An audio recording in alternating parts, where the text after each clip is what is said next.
Fellow educators, thank you for joining us this morning to hear a presentation about special education support throughout the core curriculum. An inspiration for this project was found through the quote published by the U.S. Department of Education. It reads, "The U.S. Department of Education reported that about 96% of students with disabilities are included for at least part of the school day, and approximately 37.5% spend most of the school day in the general education classroom. However, many general educators feel ill-prepared to meet the needs of students with disabilities in their classrooms. It cannot be ignored that there are many SPED students throughout the entirety of a school." You can see here a map of where we are going with this project.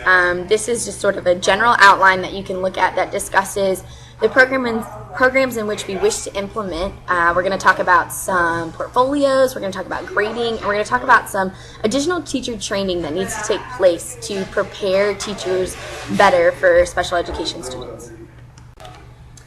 Okay, we have our goals for the project. Our first goal is to train all teachers in special education practices. Teachers are not in general prepared for the amount of learning disabled students that are going to enter into their classrooms. Also, there are many teachers who are not trained in SPED yet and have students that have IEPs, and they are dealing with students that have severe learning disabilities. As the nation pushes for deeper integration of students with disabilities into the least restrictive environment possible, teachers absolutely must be trained to handle students with disabilities and must know how to differentiate curriculum to meet the needs of these students. Our second goal is to implement portfolios as opposed to traditional assessments. Using portfolios to view student progress instead of giving students the typical assessment is going to heighten the success and confidence of students with learning disabilities. Assessments are tough for students who do not struggle with a learning disability, so you can imagine the keen sense of students with special needs trying to compete and be on the same level as those who do not start at a disadvantage. A portfolio allows students to create and show their success in areas without the deep scrutiny of a traditional exam. Our third goal is to modify grading practices to allow for SPED students greater success. Students with special needs are not going to be able to be assessed in the same manner on a grading scale as those students who do not suffer from a learning disability. It is difficult to assign a grade to a student who is unable to meet the standards of a typically developing student. However, defining new criteria for a grade would enable the student to succeed and gain continual confidence. There are three parts of the rationale for our project. The first being that there is not enough training in SPED for content specialists. As Masters of Education students at UMW, we realize that we are not taking enough special education courses. We are only required to take one special education course, but we feel that through our plan of action and that with additional training, content specialists would be better equipped to teach and assess not only general education students, but all students. Our second rationale is that students with learning disabilities are expected to meet the same standards as general education students. In the last couple of years, there has been a push for all students to have the same standards. Many students with learning disabilities are not able to meet these standards. We feel that SPED and students should be given the opportunity to have alternative assessments and grades that will allow them to maximize their potential. As opposed to changing the standards, we feel that through alternative assessments, the standards required of these students would have a higher chance of being achieved. Thirdly, findings indicate that traditional assessments and grades inhibit educators from having a complete measurement of student success. Reasons for portfolios include 1. Providing a flexible assessment measurement that gives students both more control and more opportunities to succeed. 2. Helping students to see the interrelatedness of course learning as well as how course learning translates into their own development towards learning goals. And 3. Offering a student-centered way to measure student mastery of learning goals that encourages deep learning.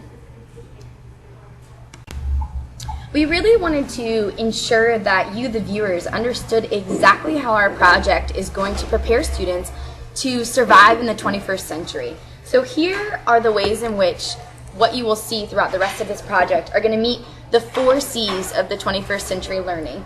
The first C is critical thinking. Through the incorporation of a portfolio, students are going to get to apply the critical thinking that is necessary to achieve the standards that are set before them. But this is done in a way that allows students to arrive at the necessary conclusions that reveal that learning has taken place instead of a passing score on an assessment. Critical thinking is going to give students skills beyond content-specific skills. The next C is communication. Communication between parents, other teachers, and administration is going to be key in monitoring and understanding the success of students with learning disabilities. Students with IEPs and learning disabilities cannot be compared to students who do not have these inhibitors. Therefore, communicating with parents, other teachers, and the administration about the goals that are being set forth for these students is going to set students up for greater success. Communication can take place on social media, emails, and face-to-face meetings on a regular, scheduled basis. The third C is collaboration. Teachers must meet within their disciplines to discuss various methods in how to get students with learning disabilities to be successful. This collaboration will create a learning environment in which SPED students have a better opportunity to be successful. Lastly, we have creativity. Special education students need as many opportunities as possible to tap into their creative minds. Any way in which students with learning disabilities can express themselves through creative means must be maximized by educators, and this will be done through portfolios. See here an image of the 21st century learning. At the bottom and at the top, you can see where we sort of gathered this idea about what we wanted to take from the 21st century learning. And in the green part, we have the core subjects and 21st century themes. But for us, we really just wanted to focus on those 4 C's because that is where we felt like SPED students would be able to maximize their learning. The next thing we would like to discuss is the W's of our project. The who, what, when, and where. How is this going to be able to happen in our local school districts? The who of our project is content teachers and students with IEPs and learning disabilities. This covers a broad range of people, and as you can see, content teachers covers every content, not just specifically special education teachers. The what of our project is equipping content teachers to know exactly how to teach students in the general classes that have learning disabilities and IEPs through extra training, as well as reassessing grading practice and incorporating portfolios instead of using typical assessments. The when. When is this going to happen? Summer training for teachers before the school year starts would be the first thing that would happen. This should be done each school year. This training is going to be worth the cost when students with disabilities begin to succeed beyond what have been reasonable expectations in the past. Teachers should be sent a mid-year reminder information sheet that outlines the training that took place in the summer. This will act as a friendly reminder for teachers to reassess their personal success at working with students in their class with learning disabilities. There should be 2 extra trainings by administration or SPED teachers within an individual school that put together 2 staff meetings devoted to training, 1 training per semester. Therefore, constantly encouraging teachers to be reminding them of what they learned in the summer. And finally, the where. Every school has different approaches and standards within their schools and districts. Therefore, asserting an overall national change would benefit education greatly. Alright, so here we go into the meat of our project. A major component of this, as we mentioned earlier, was the who, and that starts with the teachers who are going to be teaching these students that are working with special education. Every single college student has a degree in education, but they really lack the necessary training to work with students with special needs. Most curriculums at the collegiate level only require you to take 1, potentially 2 classes that focus on the learning needs of those students with special needs.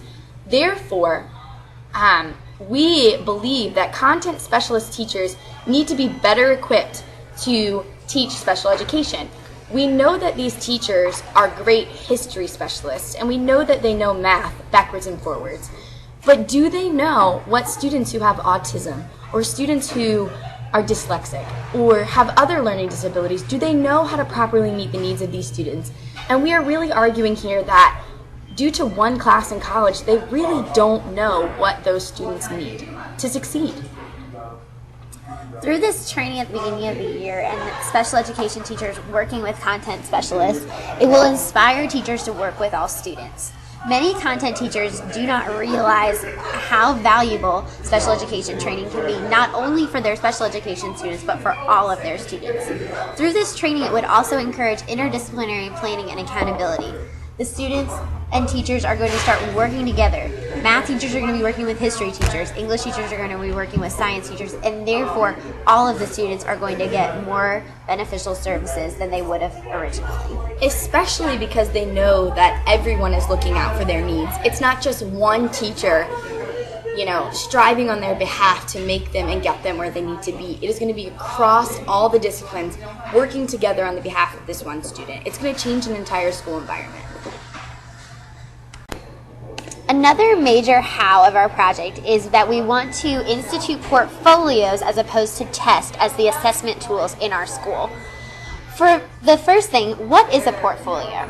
Portfolios are collections of student work. They create a bigger picture of student learning and understanding. By collecting different examples throughout the course of a grading period, educators are able to capture the progress of a student throughout the entirety of the learning process and not just at the end. It provides a fuller picture of learner knowledge. By using portfolios as opposed to traditional tests, educators have the opportunity to see the complete picture as they view student performance. Portfolios provide multiple examples as well as are created throughout the process of learning. Therefore, they can be used not only as formative, but they can also be used as summative assessments as well.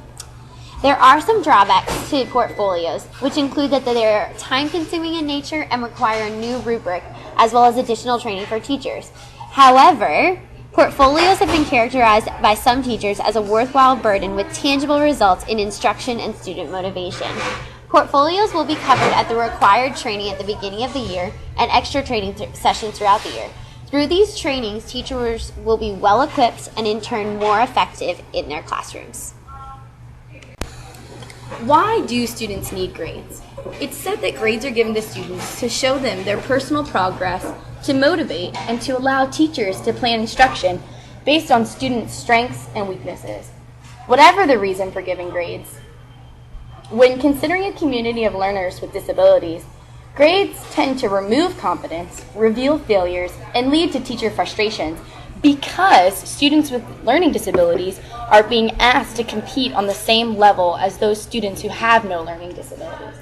Therefore, students with disabilities need an alternative grading system to the typical school-wide approach. When considering IEPs, we need to understand the difference between accommodation and modification. Accommodations generally tend to refer to special education and assessment strategies for individuals who need extra help.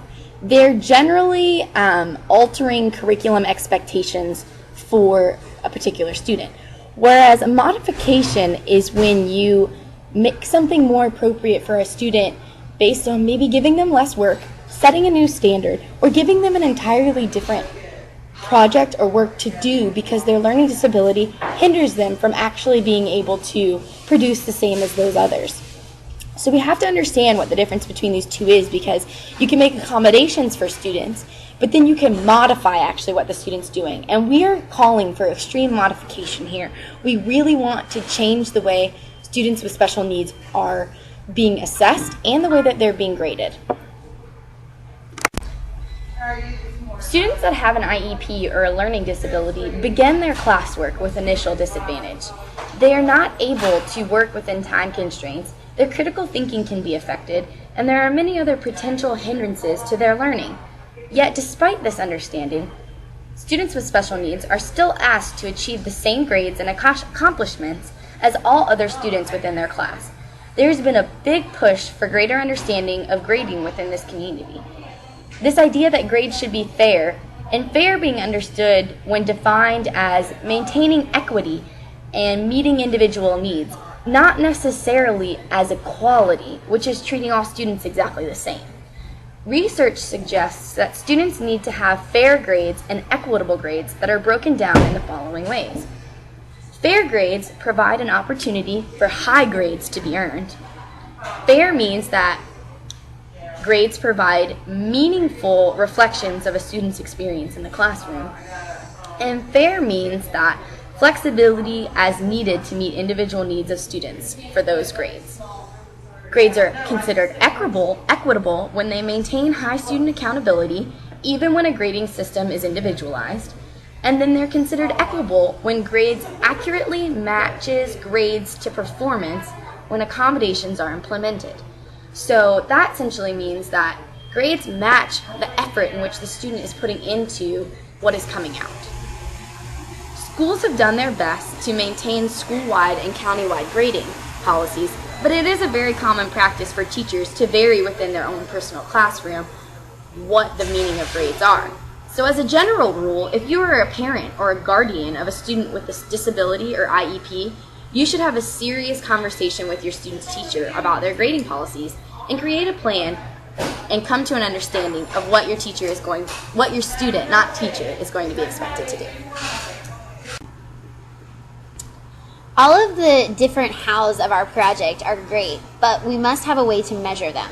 So to measure our success of this project, we have two things that we would use. The first is a teacher survey, and the second is a portfolio rubric. The teacher survey will have various amount of questions that are very detailed in their manner. Question 1 would be to describe the success or failure of the summer training in your classroom this year. Cite specific examples of how training from this summer was implemented effectively in successes or in failures. Question 2. In what ways could staff training time be more helpful? We want to meet your needs. What other things do you need in your classroom to be successful? Number 3. Provide tangible evidence by producing specific portfolios and grading practices. Was student achievement heightened by the use of a portfolio and through fair and equitable grading to the students with IEPs and learning disabilities, or were they not? Please be specific. Question 4. Would you benefit from a school-sponsored requirement to attend a college-level special education training class provided by a local university? And 5. Please use this space for additional comments and concerns. This should not be left blank. Thank you for your continued service to our school and your passion for our students' success. This is a rubric that we found to use for portfolios, and we think it's a great rubric to use because it illustrates the difference also between using a letter grade as opposed to words to describe the student's progress in a class. It goes through with different reflection codes, which are non-response, inadequate, naive, novice, intermediate, and advanced. Each of these also talks about the relevancy and the application, as well as gives examples for teachers to use this. This would be one of the rubrics that we would use in the summer training to give teachers a better idea of how to evaluate different portfolios, since with a portfolio, it's a little less concrete as original grades and tests. In conclusion, this slide provides other ideas for continuing monitoring of success. First off, identifying broad goals is extremely important for both teachers and administrators. Secondly, you must conduct planning to translate the goals into detailed plans. Thirdly, implementing training, like at the beginning of the school year and throughout the school year, helps put the plans into practice. Fourthly, allowing for implementation and providing support for teachers. Without support for teachers, none of these plans are going to work. And finally, maintenance or measuring of success and providing continuous monitoring and feedback for the teachers that are teaching special education and general education students in their classrooms.